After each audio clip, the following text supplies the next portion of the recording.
We must understand that help does not always come from places you expect. See this video.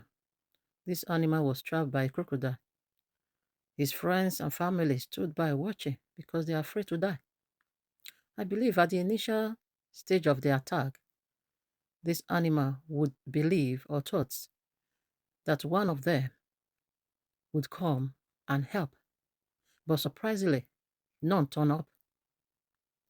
But when his strength was exhausted, when all its hope was lost, then help came from a place less expected. The hippopotamus came, it showed up, the unexpected. That's why the Bible says in Psalm 20, verse 2, it says, May he send you help from the sanctuary and sustain you from Zion. Psalm 121, if you read from verse 1 to 3, he said, I will lift up my eyes to the hill, from whence cometh my help. Say, my help cometh from the Lord, who makes the heavens and the earth.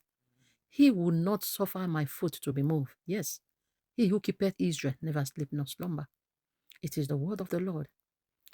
In Hebrews chapter 12, he refers to, he said, looking unto Jesus, the pioneer and the perfecter of faith. Brethren, let us always look unto Jesus. Let us always trust in him. Whatsoever you are going through, believe that it will come true for us. Let us not put our faith in men, because the strength of men will fail. The Bible says, curse be unto him who trusts in a man like him, for the help of man shall surely fail. Just look at that.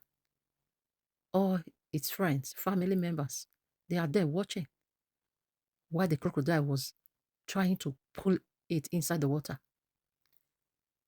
But look at these two hippopotamus as they came and help and deliver. So I declare that the Lord will send you help from the sanctuary. In the name of Jesus Christ.